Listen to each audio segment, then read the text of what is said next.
அதில் ஒரு துளியளவிலும் முழுமையாக நாம் இந்த 10 நாட்களில் அறிந்திருப்போமா என்று தெரியாது.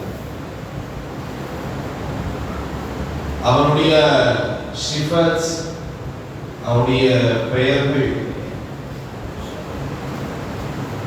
எண்ணில் அடக்க முடியாத அளவுக்கு நிறைய 99 தான் என்று இல்லை. அதை மனனம் விடுபவருக்கு தனி சிறப்பு இருக்கிறது. ஆனால் இந்த அல்லாஹ் சுப்ஹானஹு வ தஆலாவுடைய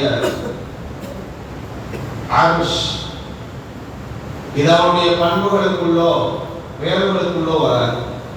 ஆனால் அகீதாவின் அடிப்படை அம்சம் அல்லாஹ்விற்கு அர்ஷ் என்கின்ற இந்த வார்த்தையோடு இறைவன் பல இடங்கள்ல குர்ஆன்ல தன்னை அடையாளப்படுத்துகிறார். துல் அர்ஷில் மஜீத், அவனுக்கு சிறப்பான அர்ஷ் இருக்கிறது. ஃபஅலு லிமா யுரீத், அவன் நாடியதை அவன் செய்கிறான் என்று இருக்கிறார். فتعالى الله الملك الحق لا إله إلا هو رب العرش الكريم என்று இன்னொரு வசனம் சொல்றார். அல்லாஹ் லா இலாஹ இல்லா ஹுவல் அர்ஷுல் அதீம் என்று இன்னொரு வசனம் சொல்றார். வஸிஅ குர்சிய்யுஹு ஸமாவாதி வல் அர்த் என்று இன்னொரு வசனம் சொல்றார். இப்படி குர்ஆனில் பல இடங்களில் தன்னை அர்ஷோடு இணைத்து பேசுகிறார். தனது ஆளுமை ஓமையா, நான் இந்த வீட்டுக்காரன், நான் இந்த பரம்பரையை சார்ந்தவன் என்று தம்மை அடையாளப்படுத்திக் கொள்வதை போல இறைவன் அவனுக்கான உரித்தான பாணியில் தன்னை அவனுடைய அரிசோடு இணைந்து பல இடங்களில் பேசுகிறார். அரிசினா என்ன? இறைவன் ஊடா வீடா? குர்சினா என்ன? இறைவன்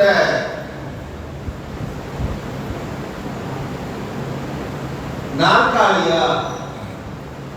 குர்சி என்றால் நேரடியாக மொழிபெயர்ப்பு நாற்காலி தானே, நாற்காலியா? அல்லாஹ் சொல்கிறான், நான் ஃபௌகல் அர்ஷ், அர்ஷினுடைய நிலையை தண்ணீருக்கு மேல் வைத்திருக்கிறேன் என்கிறானே. முதலில் தண்ணீர் படைக்கப்பட்டதா அல்லது முதலாவது அர்ஷ் உருவாக்கப்பட்டதா அல்லது குர்சி முதலாவது உருவாக்கப்பட்டதா அல்லது அல்லாஹ் சொல்வதை போல நபிகள் நாயகம் ஸல்லல்லாஹு அலைஹி வஸல்லம் சொல்கிறார்கள், அல்லாஹ் சொன்னதாக முதலாவது நான் கலமை படைத்தேன் என்று சொல்கிறானே. கலம் முதலாவதா, குர்சி முதலாவதா, அர்ஷ் முதலாவதா, தண்ணீர் முதலாவதா?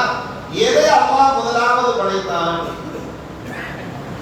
அல்லாஹ் இஸ்தவா என்கிறானே, அர் ரஹ்மானு அலல் அர்ஷ் இஸ்தவா, அல்லாஹ் அர்ஷின் மேல் இருக்கிறான், அதன் மீது நிலையாக ஆகிவிட்டான் என்று சொல்லப்படுகிறது. இஸ்தவா என்றால் என்ன? அதற்கு முஅத்தஸிலாக்கள் என்று சொல்லப்படுகிற தன்னுடைய சிந்தனைக்கு அதீதமாக ஆற்றல் கொடுத்து இறைவனது வசனங்களை எல்லாம் பின்தள்ளக்கூடிய, தன்னுடைய அறிவை மற்றும் முற்படுத்தி பேசக்கூடிய, எல்லாமே அறிவோடு ஒத்து பார்க்கிற அவர்கள் இதற்கு என்ன விளக்கம் சொல்கிறார்கள்?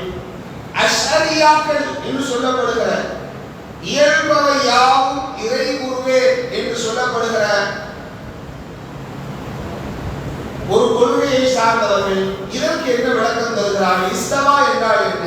இப்படி பல பல குழப்பங்களை இந்த தலைப்பில் பார்க்க முடியும். ஆனால் இந்த இஸ்தவா என்பதோ இறைவனுக்கு அரிசி இருக்கிறது என்பதோ எங்கேயும் முன்பு காலங்களில் குழப்பம் தரக்கூடிய விடயமாக இருந்ததில்லை. பல உலமாக்கள், குறிப்பாக இமாம் மாலிக் ரஹ்மஹுல்லாஹ், அல்லாஹ்வினுடைய அரிசை பற்றியும் குர்சியை பற்றியும் வசனங்களை எல்லாம் சொல்லுகிறார். ஹதீஸ்கள் என்ன இருக்கிறதோ அதையெல்லாம் சொல்லி முடிக்கிறார் வகுப்பில். ஒருத்தன் வேகமாக வந்து கேட்டான், இறைவனது குர்சி என்றால் அது எப்படி? இறைவன் இஸ்தவா என்று சொல்கிறானே, அப்படின்னா என்ன? இறைவன் அமர்ந்திருக்கிறான் என்று பொருளா? மனிதனுக்குத்தானே ஒதுங்க வீடு வேண்டும். மழை, வெயில், புயல், கடுமையான காத்து, பனி, குளிர் போன்ற விடயங்களை விட்டு தற்காத்து கொள்ள வீடு என்பது மனிதனுக்குத்தானே அவசியம். அரிஷ் என்பது வீடா? இப்படியானதெல்லாம் கேட்டார். கேட்டவுடன் இமாம் மாலிக் ரஹ்மத்துல்லாஹ் தலையை கீழே குனிந்தார். எந்த பதிலையும் சொல்லவில்லை. கொஞ்ச நேரம் குனிந்து விட்டு ரொம்ப நேரம் எந்தித்தவுடன் சொன்னார், இறைவனது அர்ஷ் இருக்கிறது, குர்சி இருக்கிறது, ஆனால் அவன் எப்படி இருக்கிறான் என்பது கைஃப பிமஜ்ஹூல், அவன் எப்படி இருக்கிறான், அது எப்படி அமைய பெற்றது என்று கேட்பது அறியப்படாத ஒரு நிலையாகும். இப்படி கேட்பவன் நிச்சயம் குழப்பம் விளைவிப்பவனே. மக்களே, அந்த கேட்ட நபரை வெளியே தூக்கி எறியுங்கள், பாடசாலை விட்டு வெளியே தூக்கி எறியுங்கள் என்று இமாம் மாலிக் ரஹ்மத்துல்லாஹ் அறிவித்தார். அன்பானவர்களே, அடிப்படையாக இறைவனுக்கு அரிஷ் இருக்கிறது, குர்சி இருக்கிறது என்று நம்ப வேண்டும். இறைவனது அரிஷும் குர்சிக்கும் வேற்றுமைகளை சஹாபாக்கள் சொல்லி தந்திருக்கிறார்கள். ஹதீஸும் சொல்லுகிறது. எந்த அளவுக்கு குர்சி அரிஷ் என்கின்ற இதுல எது பெருசு அப்படிங்கிற போது நபிகள் நாயகம் ஸல்லல்லாஹு அலைஹி வஸல்லம் ஒரு பாலைவனத்தில், நெடுகினும் இருக்கிற பெரிய பாலைவனத்தில் குட்டி மோதிரத்தை தூக்கி போட்டால் எந்த அளவை அந்த பாலைவனத்திலிருந்து அதை ஆக்குப்பை பண்ணுமோ, எடுத்துக்கொள்ளுமோ, அந்த இடம்தான் குர்சி என்பதாக சொன்னார். குர்சி என்பது வேறு, அரிஷ் என்பது வேறு. அவ்வளவு தான் புரிய இயலும். இறைவன் தண்ணீருக்கு மேல் வைத்திருக்கிறானே, முதலாவது தண்ணீரா, இரண்டாவது தான் அரிஷா, அல்லது அரசு மிதந்து கொண்டிருக்கிற போது தண்ணீர் இடையில் சேர்க்கப்பட்டனவா? இந்த மாதிரியான கேள்வி தேவையற்றது. இப்படி யார் யோசிப்பார்களோ, இறைவனுக்கு நம்மட அடிப்படை நிலை என்ன? இறைவனுக்கு உருவம் இருக்குது, இறைவன் உருவமுடையவன். இறைவனுக்கு கண் இருப்பதாக நபிகள் நாயகம் ஸல்லல்லாஹு அலைஹி வஸல்லம் சொல்கிறார்கள், கால் இருப்பதாக சொல்லப்படுகிறது, கை இருக்கிறது என்று சொல்லப்படுகிறது. கைஃப எப்படின்னு கேட்டா மஜ்ஹூல், லா அத்ரி, தெரியாது. கை என்றவுடன் எனக்கு ஒரு சிந்தனை வருகிறது என்றால், அல்லாஹ் ஃபலா தக்ரிபு லில்லாஹில் அம்சால், எனக்கு நீங்கள் உவமைகளை உண்டாக்காதீர்கள், எனக்கு ஒப்புவமை செய்யாதீர்கள். வல்லாஹு யஅலமு அன்தும் லா தஅலமூன், இந்த நிலையை பற்றி அல்லாஹ் மட்டும்தான் அறிந்திருக்கிறான், நீங்கள் யாரும் அறிய மாட்டீர்கள் என்று குர்ஆன் சொல்கிறது. சுப்ஹானல்லாஹி அம்மா யசிஃபூன், நீங்கள் இறைவனுக்கு இலக்கணம் நீங்களாக வடிக்கிறீர்களே, அவனை கற்பனைக்கும் யூகத்திற்கும் அகப்படுத்திக் கொள்கிறீர்களே. இப்படி அகப்படுத்துவது அவைகளையெல்லாம் விட இறைவன் தூய்மையானவன். அல்லாஹ் இன்னொரு இடத்தில் சொல்கிறான், வமா ஊதீதும் மின் இல்மின் இல்லா கலீலா, சொற்பமான அறிவுதான் மனுஷா உனக்கு கொடுக்கப்பட்டிருக்குது. உன்னால உனக்கு கடமையாக்கப்பட்ட கதிரையே எப்படி வடிவமைக்கப்பட்டிருக்குன்னு உன்னால் யோசிக்க முடியாது. அதை நான் தான் அறிந்திருக்கிறேன். விதியினா என்ன? எது விதி? லௌஹுல் மஹ்ஃபூதில் எழுதப்பட்டிருப்பவை விதியா, அல்லது தாயின் கருவறையில் விதி எழுதப்படுகிறது என்று ஒரு ஹதீஸ் வருகிறது. எந்த விதி, எந்த விதியை துஆ மாற்றும் என்று நபிகள் நாயகம் ஸல்லல்லாஹு அலைஹி வஸல்லம் சொன்னார்கள். இதுக்கு விளக்கம் இருக்கிறது. ஆனால் விதியை பற்றி 100% விளக்க முடியுமா என்றால் முடியாது. அப்ப ஏங்க இவ்வளவு கன்ஃபியூஷனா தலைப்பு கொண்டு போறீங்க? இதெல்லாம் ஆமன்னா சல்லம்மா. ஒரு மூமின் கேட்கிறான், இப்படி சொல்லப்படுகிறது. அல்லாஹ் சூரத்துல் ஆல இம்ரானில் ஆயத்துல் குர்சி, ஆல இம்ரான்ல தானே வருது, ஆயத்துல் குர்சி. அல்லாஹு லா இலாஹ இல்லா ஹுவல் ஹய்யுல் கய்யூம் லா தஅகுதுஹு சினத்து வலா நௌம் லஹு மா ஃபிஸ் ஸமாவாதி வ மா ஃபில் அர்த் மன் தல்லதி யஷ்ஃபஉ இன்தஹு இல்லா பிஇذنி யஅலமு மா பைன ஐதீஹிம் வ மா கல்ஃபஹும் வ லா யுஹீதூன பிஷைஇன் மின் இல்மிஹி இல்லா பிமா ஷா வ லா யுஹீதூன பிஷைஇன் மின் இல்மிஹி இல்லா பிமா ஷா. அல்லாஹ் எதனை மனிதனுக்கு சிறியத்திலிருந்து அறிவித்து கொடுத்தானோ அதை தாண்டி மனிதனுக்கு வேற எந்த அறிவும் கிடையாது. அல்லாஹ் அரிசுன்னு சொன்னான், குருசின்னு சொன்னான், நம்பணும். எப்படி என்ன ஏது அப்படின்னு நான் விளக்கம் கொடுக்கறதுக்கு எனக்கு இல்லை, உலகத்தில் எவனுக்கும் அருகதை இல்லை. ஏண்டா மனித மூளை ஒமா ஊதீது மின் இல்மின் இல்லா கலீல், அது சொற்பமானது. இப்படி கேள்வியை சிந்திப்பவர்களிடம் கேளுங்கள், இதன் சிந்தித்து என்ன ஃபாயிதா. அல்லாஹ் குர்ஆனில் சொல்கிறார், நீங்கள் படைப்புகளை குறித்து சிந்தித்து பாருங்கள், அது உங்களுடைய உள்ளத்தை பக்குவப்படுத்தும், சீர்படுத்தும், இறைவன்பால் உங்களை சிந்திக்க தூண்டும் என்று சொல்லப்படுகிறது. சிந்திப்பதன் மூலமாக அங்கே உலக படைப்பை பார்த்து சிந்திப்பதில் ஃபாயிதா இருக்கு. இறைவனது தோற்றத்தையோ இறைவன் எந்த அம்சத்தை எல்லாம் தன்னகத்தோடு ஒட்டி பேசுகிறானோ அரிஷ் குர்சி போன்றவைகளை எல்லாம் விளக்கமாக பேசுவதற்கு யாருக்கும் அருகதை இல்லை, தகுதி இல்லை. இல்லா முஹம்மது நபி ஸல்லல்லாஹு அலைஹி வஸல்லம், நபி ஸல்லல்லாஹு அலைஹி வஸல்லம் சொல்லியதை தவிர. குர்சி என்பது அல்லாஹ்வின் கால் வைக்கிற இடமாக இருக்கலாம் என்றும் சில சஹாபாக்கள் சொல்லுகிறார்கள். அல்லாஹ்வே மிக அறிந்தவர். இவ்வளவு தான் முதலில் நாம் அரிஷையும் குர்சியையும் புரிய வேண்டும். எது முதலில் படைக்கப்பட்டது? அல்லாஹ்வுடைய இருப்பால் அரிஷ் முதலில் படைக்கப்பட்டது. மனிதர்களின் படைப்பின் துவக்கம், உலகத்தின் எல்லா படைப்பின் துவக்கம் நீர் என்கிறான், தண்ணீர் படைக்கப்பட்டது. அல்லாஹ் விதியை படைத்தான், அதற்கு லௌஹுல் மஹ்ஃபூஸ் முதலாவது படைக்கப்பட்டது. எல்லாமும் முதலாவது தான் என்று புரிந்து கொள்ளலாம்.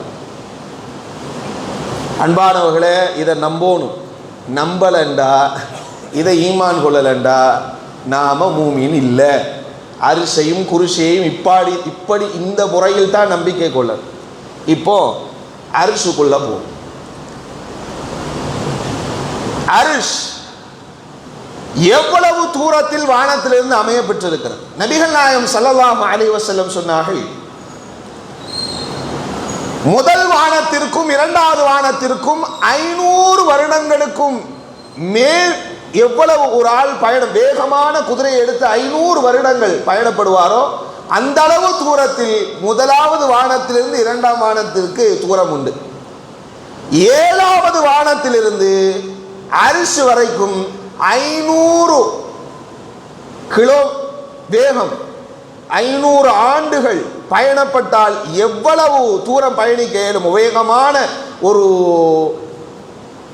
பயண பிராணி அல்லது இன்றைக்கு நாம் ஒளிக்கீற்றின் வழியாக பயணிக்கிற தூரத்தை அளக்கிறோமே, அது போன்றதொரு தூரத்தை 500 ஆண்டுகள் பயணம் செய்தால் எவ்வளவு தூரமாக இருக்குமோ அவ்வளவு தூரம் 7வது வானத்திலிருந்து அரிசுக்குண்டான தூரம் இருக்கிறது என்று நபிகள் நாயகம் ஸல்லல்லாஹு அலைஹி வஸல்லம் சொல்கிறார். அடுத்ததாக அல்லாஹ்வினுடைய அரிஷை அல்லாஹ் சொல்கிறான், 8 மலக்குகள். நேற்று பார்த்தோமே, வல் மலக்கு அலா அர்ஜாஇஹா வ யஹ்மிலு அர்ஷ ரப்பிக ஃபௌகஹும் யௌமஇதின் 8 8 மலக்குகள் சுமக்கிறார்கள் மறுமை என்கின்ற நிலையினால். ஆனால் ஏனைய காலங்களில் 4 மலக்குகள் சுமக்கிறார்கள். நபிகள் நாயகம் ஸல்லல்லாஹு அலைஹி வஸல்லம் சொன்னார்கள், ஒரு மலக் எந்த அளவுக்கு விசாலமானவராக, உடல்வாகில் விசாலமானவராக இருப்பார் என்றால், அவருடைய ஒரு கழுத்திலிருந்து, கழுத்தினுடைய இந்த சோனையிலிருந்து தோல் புஜம் வரையிலும் உண்டான இடை தூரம் எவ்வளவு இருக்கும் தெரியுமா? 70 ஆண்டுகள் ஒருவன் பயணித்தால் எவ்வளவு தூரம் பயணிப்பானோ அது அளவுக்குண்டான நீளம் அவர்களுடைய கழுத்திலிருந்து தோல் புஜம் வரையிலும் இருக்கும் என்பதாக நபிகள் நாயகம் ஸல்லல்லாஹு அலைஹி வஸல்லம் அவர்கள் சொல்கிறார். அதுபோல நபிகள் நாயகம் ஸல்லல்லாஹு அலைஹி வஸல்லம் காலத்தில் யூதனுக்கும் ஒரு முஸ்லிமுக்கும் சண்டை வருகிறது. சண்டையில் ஒரு வாக்குவாதத்தில்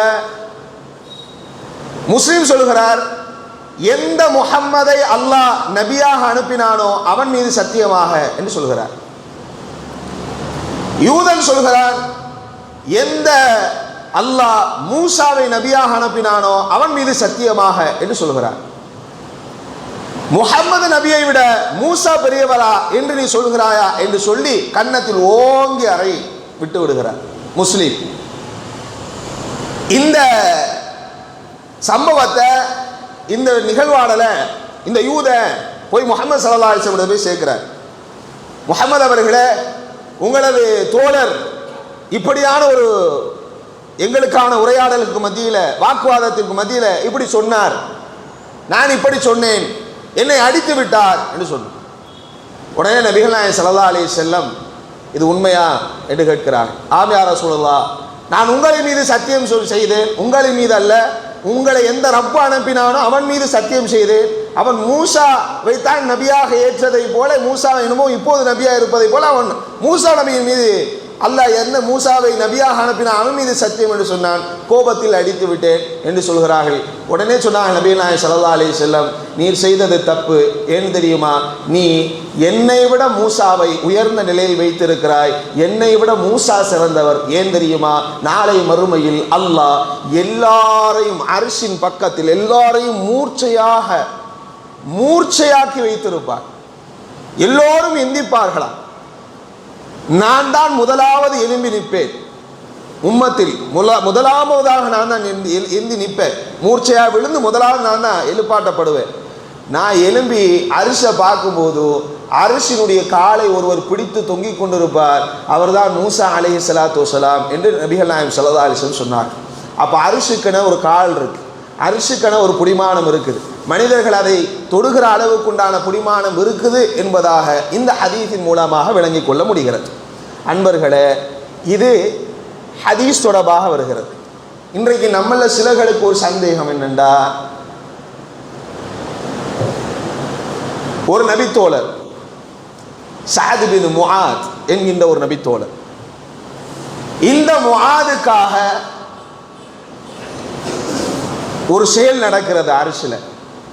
அது ஆதாரபூர்வமானதா, அதை எப்படி விளங்கிக் கொள்வது என்கின்ற துணி உண்டு. முதல்ல சஅத் பின் முஆத் ரலியல்லாஹு அன்ஹு யாரு அப்படின்னா, மதீனா நகரத்தில் ஒரு மிகச்சிறந்த தலைமை பொறுப்பை வகித்த ஒரு சஹாபி. நபிகள் நாயகம் ஸல்லல்லாஹு அலைஹி வஸல்லம் அவர்களை உயிருக்கு உயிராக நேசித்த ஒரு சஹாபி. எந்த அளவுண்டா, பத்ர் யுத்தத்தின் களத்தில் முதல்ல போனது பிரயாண கூட்டத்தை மறிக்க. ஆனால் அங்கே போன போருடைய சூழல் வருது. நபிகள் நாயகம் ஸல்லல்லாஹு அலைஹி வஸல்லம் மஷூராவின் முடிவில் தான் எல்லா முடிவுகளையும் எடுப்பார்கள். சஹாபாக்கள் எல்லாம் இருக்கிறார்கள், முஹாஜிர்கள் இருக்கிறார்கள், அன்சாரிகள் இருக்கிறார்கள். இருவர்களுக்கு மத்தியில் மஷூரா எடுக்கிறார்கள். நபி ஸல்லல்லாஹு அலைஹி வஸல்லம், நாம் பயண கூட்டத்தை அட்டாக் செய்ய தான் வந்தோம், தாக்க வந்தோம், அதை பறிமுதல் பண்ண வந்தோம் அவங்களோட பொருளை. ஆனால் சூழல் மாறிடுச்சு, இப்போ போர் பதட்டம் உண்டாகிடுச்சு. அவனுக்கு போர் தளவாடத்தோட வந்திருக்கானோ, நம்மகிட்ட போர் தளவாடங்கள் பெருசாக இல்லை, ஆட்பலமும் கம்மியாக தான் இருக்கு, என்ன செய்யலாம்? முஹாஜிர்கள்லாம் எந்திக்கிறார்கள். யா ரசூலல்லாஹ், அல்லாஹ் வெற்றியை தருவான், நீங்கள் என்ன சொல்கிறீர்களோ அதை நாங்கள் செய்ய தயார், அல்லாஹ் நமக்கு வெற்றியை தருவான் என்று பல சஹாபாக்கள், உமர் ரலியல்லாஹு அன்ஹு அவர்களிலிருந்து பல சஹாபாக்கள் எல்லாம் சொல்கிறார்கள். நபிகள் நாயகம் ஸல்லல்லாஹு அலைஹி வஸல்லம் காத்திருந்தார்கள். காரணம் என்ன தெரியுமா? அதை ஒரு சஹாபி விளங்கினார். உடனே சஅத் பின் முஆத் ரலியல்லாஹு அன்ஹு அவர்கள் எந்தித்தார்கள். யா ரசூலல்லாஹ், நீங்கள் அன்சாரிகளினுடைய கருத்து என்னவென்று எதிர்பார்க்கிறீர்கள்? அன்சாரிகள் என்ன சொல்ல போகிறார்கள் என்று நீங்கள் எதிர்பார்க்கிறீர்கள். ஆனால் யா ரசூலல்லாஹ், நீங்கள் எதிர்பார்க்க வேண்டிய அவசியம் இல்லை. காரணம் என்ன தெரியுமா? உங்களுக்காக எங்களது குடும்ப நபர்களின் ஒவ்வொருவருடைய உயிரையும், ஏன் எங்களுடைய ஒவ்வொருவருடைய உயிரையும், அன்சாரிகளில் உள்ள ஒவ்வொருவருடைய உயிரையும் உங்களுக்காக நாங்கள் அர்ப்பணம் செய்வோம். நீங்கள் எங்களை கடலில் நீங்கள் குதிக்க சொன்னாலும் கேள்வியே இல்லாமல் உங்களிடத்தில் ஏன் எதற்கு என்ற கேள்வியே இல்லாமல் நாங்கள் குதித்து மரித்து போவோம் யா ரசூலல்லாஹ். எங்களது கருத்துக்காக நீங்கள் எதிர்பார்க்க வேண்டாம், நீங்கள் நாடியதை செய்யுங்கள், அல்லாஹ் அதில் வெற்றியை தருவார், நீங்கள் என்ன சொன்னாலும் நாங்கள் செய்வோம் என்று சொன்ன உடனே தான் நபிகள் நாயகம் ஸல்லல்லாஹு அலைஹி வஸல்லம் எந்தித்தார்கள். ஸல்லல்லாஹு அலைஹி வஸல்லம் சொன்னார்கள், எதிரிகள் அழிவதை இப்போதே நான் என் கண்ணால் பார்த்து கொண்டிருக்கிறேன் என்று சொல்லி படையில் இறங்கினார். இந்த உத்வேகத்தை கொடுத்தது சஅத் இப்னு முஆத் ரலியல்லாஹுடைய அந்த ஊக்கமான பேச்சு வார்த்தையில் மட்டுமல்ல, கல்வியில் இருந்ததை பேசக்கூடியவர்கள். உஹது களத்தில் ஒரு காயம் ஏற்படுகிறது, கையில் ஏற்பட்ட காயத்தினால் காயம் பெரிதாகி உடலை அரித்து அவர் ஷஹீதாகக்கூடிய சூழல் ஏற்படுகிறது. ஷஹீதாகிற சஅத் இப்னு முஆத் அவருடைய மரண தருவாயெல்லாம் மிக அற்புதமான செய்தி, நேரமிடம் கொடுக்கார். அன்பானவர்களே, சஅத் இப்னு முஆத் ரலியல்லாஹு அவர்கள் மரிக்கிறார்கள். நபிகள் நாயகம் ஸல்லல்லாஹு அலைஹி வஸல்லம் அழுது கொண்டே சொல்கிறார்கள், இவருக்காக 70,000 மலக்குகள் வந்தார்கள் ஜனாசா தொழுகைக்காக. எப்படியாப்பட்டவர்கள் தெரியுமா? அவர்கள் இந்த உலகத்திற்கு வந்ததே இல்லை. இந்த 70,000 மலக்குகளுக்கு இந்த உலகத்தில் ஒரு தடவை கூட அவங்க இந்த உலகத்தை வந்து வேலைக்காக வந்ததில்லை. ஆனால் இவருக்காக, இந்த சஅத் இப்னு முஆதுக்காக 70,000 மலக்குகளை இவருடைய ஜனாசா தொழுகைக்கு அல்லாஹ் அனுப்பினான் என்று நபிகள் நாயகம் ஸல்லல்லாஹு அலைஹி வஸல்லம் சொல்லிட்டு சொன்னார்கள், தஹ்ஸத்திஷ் அல் அர்ஷ். இஸ்தஹ் அப்படின்னா ஒரு விதமான ஆட்டம் ஆடிச்சு. அல் அர்ஷ், அர்ஷ் ஒரு நிமிடம் குலுங்கியது என்று நபிகள் நாயகம் ஸல்லல்லாஹு அலைஹி வஸல்லம் சொல்கிறார்கள், சஅத் இப்னு முஆதிற்காக என்று சொல்லப்படுகிறது. அர்ஷுக்கு குலுங்குதல் என்கின்ற தன்மை இருக்கிறது என்பதனை இந்த செய்தி மூலமாக விளங்கிக் கொள்ளலாம். அரிசை பற்றி தெளிவுக்காக நான் இதை சொல்கிறேன். அரிசு குலுங்குமா என்றா, அன்பானவர்களே, இந்த ஹதீஸை அரிசு குலுங்குமான்னு எவன் கேட்கிறானோ அவன் தான் வழிபெறலுறான்னு அர்த்தம். பெறல்றதுக்கு இந்த கேள்வி அவனை உந்துதல் பண்ணுது. முதலாவது, சிலர்கள் வியாக்கியானம் கொடுப்பார்கள், அரிசி ஏன் குலுங்கியது தெரியுமா? இறைவனிடம் அந்த சஅத் இப்னு முஆத் வருகிறார் என்கின்ற சந்தோஷத்தினால் இறைவன் சிரித்தான். அதை பார்த்து சுமந்து கொண்டிருந்த மலக்குகள் சந்தோஷத்தில் இறைவன் சிரிக்கிறானே என்பதற்காக மலக்குகள் சிரித்தார்கள், அதனால் அரிசி குலுங்கியது என்று வியாக்கியானம் சொல்வார்.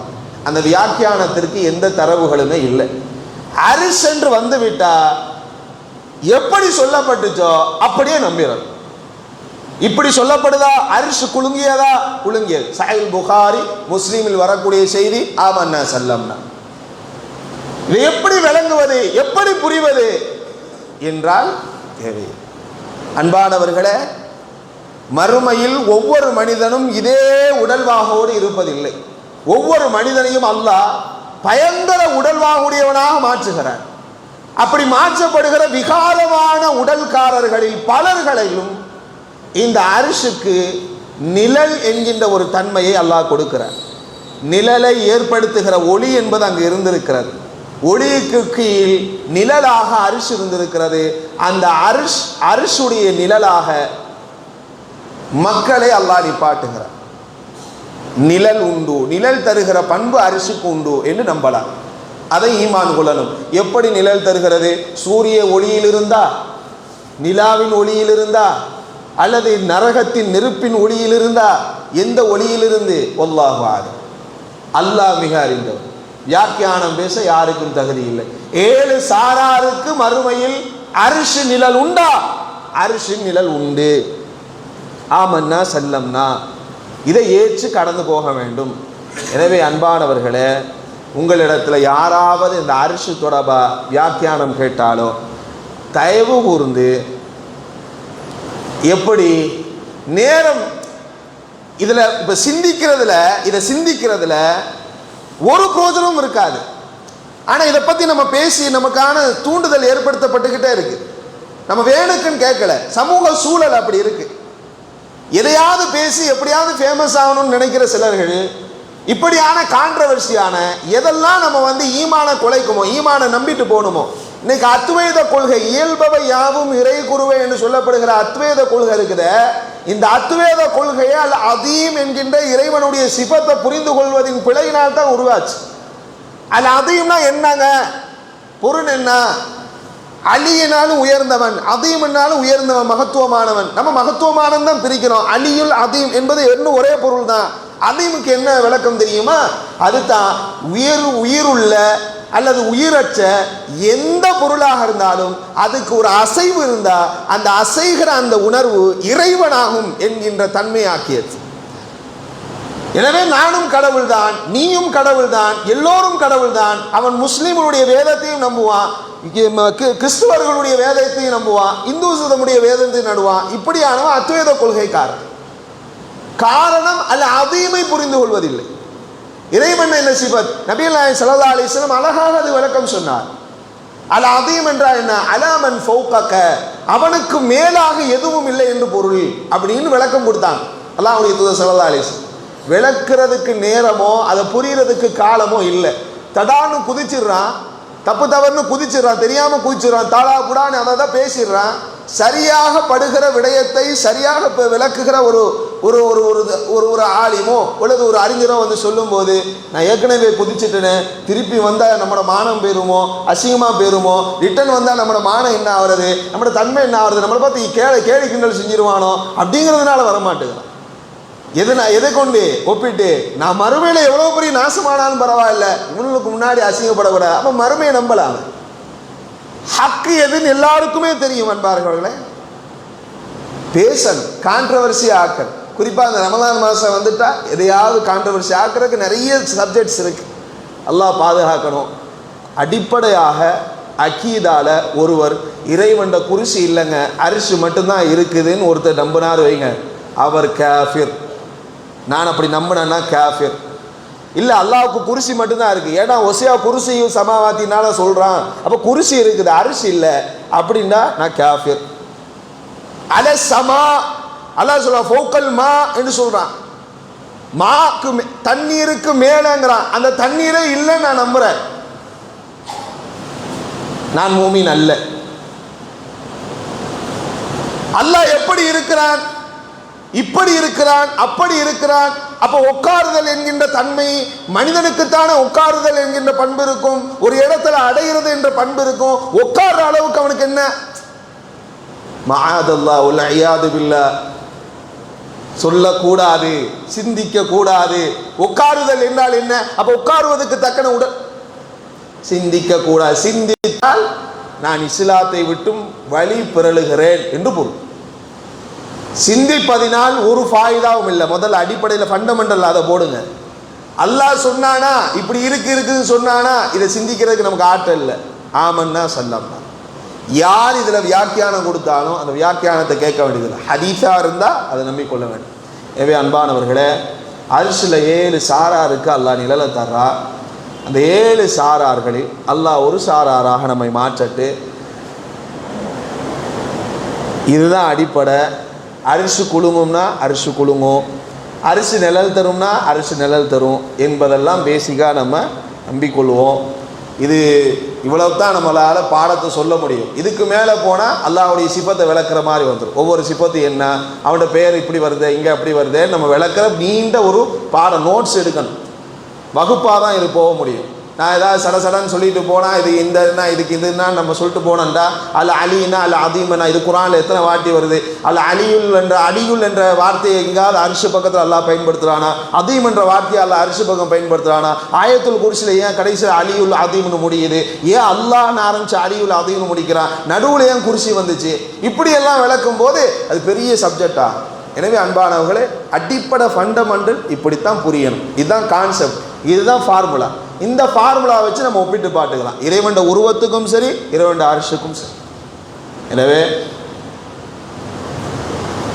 ஏற்கனவே சொன்னது போல 10 நாட்கள் மாஷா அல்லாஹ் தபாரக்கல்லாஹ், நான் எப்படி முதல் நாளில் உங்களை ஆர்வமிக்கவர்களாக பார்த்தேனோ அதுபோல இதுவரையிலும் இப்போ வரையிலும் சிறந்த ஆர்வத்தோடு, சிறந்த உற்சாகத்தோடு, சிறந்த முறையில் அல்லாஹ்விடத்தில் கூலி எதிர்பார்த்து இன்னும் அமர்ந்து கொண்டிருக்கிறீர்கள். மாஷா அல்லாஹ் நிறைய சந்தேகங்கள் கேட்கிறீர்கள். உங்கள் சந்தேகங்கள் எல்லாம் தீர்க்கிற அளவுக்கு எனக்கு அறிவு கிடையாது.